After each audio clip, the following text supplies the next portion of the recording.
Dhe për zhvillimet e fundit në Kosovë, do flasim tani me analistin Blerim Burjani. Mirëmbrëma, Blerim. Blerim, mirëmbrëma dhe juve. Atëherë, si e gjiti klasën politike vendimi i sotëm i presidentes Osmani për zgjedhjet e reja në datën 28? Po disa subjekte politike në Kosovë kanë cilësuar ndryshe ose kanë interpretuar ndryshe këta, sepse nuk është dashur të jetë data 28 dhjetorit. Në anën tjetër, lëvizjeve vendosja dhe presidentja duket se kanë një marrëveshje ndërmjet tyre, kështu mendohet në Kosovë përkatësisht nga partitë opozitare, për shkak se vjen diaspora dhe këta i kanë raportet e mira me diasporën si lëvizjeve vendosje, kanë punu ma shumë kështu me diasporën, dëshirojnë që ta kanë diasporën me veti në ditën e zgjedhjeve, domethënë në 28 dhjetor. Është një thjesht me thonë është luftë, është betejë e madhe për pushtetin në Kosovë midis pozitës dhe opozitës, apo tash midis partive politike në Kosovë se kush do të fitojë. Pra populli tash e ka në dorë kënd do ta ndeshkoj. Do ta ndeshkoj lëvizjen vendosje se ishte në pushtet dhe nuk arriti të zgjidhë problemet asnjë prej tyre. Dhe e futi shtetin në kollaps ekonomik dhe në blokadë ekonomike, i la punëtor pa punë të RTK-s, pra gazetarë të shumë që mbeten 700 domon gazetarë, përkatësisht edhe punëtor teknik të RTK-s mbeten pa paga, dhe bjen e rrezik po ashtu edhe dhënien e pagave në shërbimin e civilit të shtetit dhe në transport publik në komunën e Prishtinës, veçanërisht Gjilan. Ndërkohë, ju thatë që ky ishte, le të themi, ky është një vendim që në një farë mënyrë ndëshkoi vetvendosjen. Në krahun tjetër, a pritet të riorganizohet faktori opozitar në mënyrë që të maksimalizojë votat për të marrë pushtetin?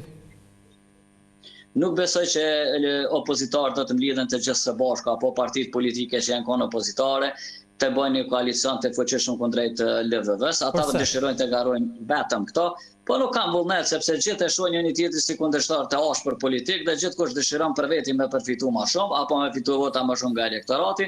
Ideja është gjithmonë ajo që mbetet, luftë e madhe për pushtet jo vetëm brenda pozitës, po edhe brenda opozitës. Po edhe në pozitë ka njerëz që kanë probleme në LVV, çysh me hin lista, apo edhe tek ta ka probleme, as mund të komunikojnë njëra me tjetrën midis në opozitë, nuk dëshirojnë fare, ndoshta të komunikojnë për shkak se dëshirojnë që vetë fitojnë aty. Madje është e çuditshme as alianca që ka probleme, a do ta kalë provën, nuk ka kur fare ide që të shkojnë në zgjedhje të përbashkëta me dikon apo do të jetë pjesë e koalicionit me ndonjë subjekt politik, po dëshiron vetë të garoj, nisma po ashtu nuk dihet a do të jetë vetën apo do të hyjë dikon në koalicion në ndonjë subjekt politik për të arritur domosdoshmë apo maksimalizuar qëllimet e saj që ty në parlament, sepse ka vetëm 3%. Po vetvendosja nga krahu tjetër, a mundet ajo domethënë që të riorganizohet brenda për të marrë votat që i mungua në zgjedhjet e kaluara në mënyrë që të jetë e pavarur, le të themi, nëse merr pushtetin në datën 28?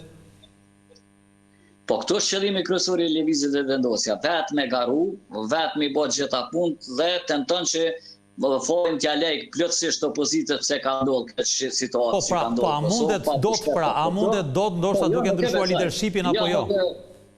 Nuk e besoj që vetvendosja mund të merr më shumë se 40%, madje mundet me radhë në 40%, po sidoqoftë ta shohim vullnetin apo verdikën e popullit, sepse edhe opozita po lund çat letër njëjtë. Po thotë që këta suni morën më 42%, e lërë më 48 apo 50% sa e kam sy vetvendosja sa mendoj që mund të fitojnë. Pra vetvendosja ka një qëllim të vetëm, me fitue 50%. E këto s'mundet me bën, pra të shohim se ata po kalkulojnë në 50%, shohim se çfarë do të na sjellin zgjedhjet e ardhshme në Kosovë dhe po besoj që vetvendosja asnjëherë në historinë e vet nuk do të mund t'i merr ato që ka pas ato vota para 4 vite 50+1, por mund të bie në 40%.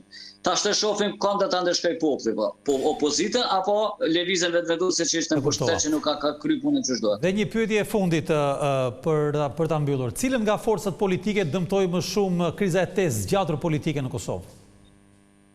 Po që ta partitë këtu kanë më shumë të mendoj që e ka dëmtuar vetvendosjen, sepse është parti në pushtet, pra nuk arriti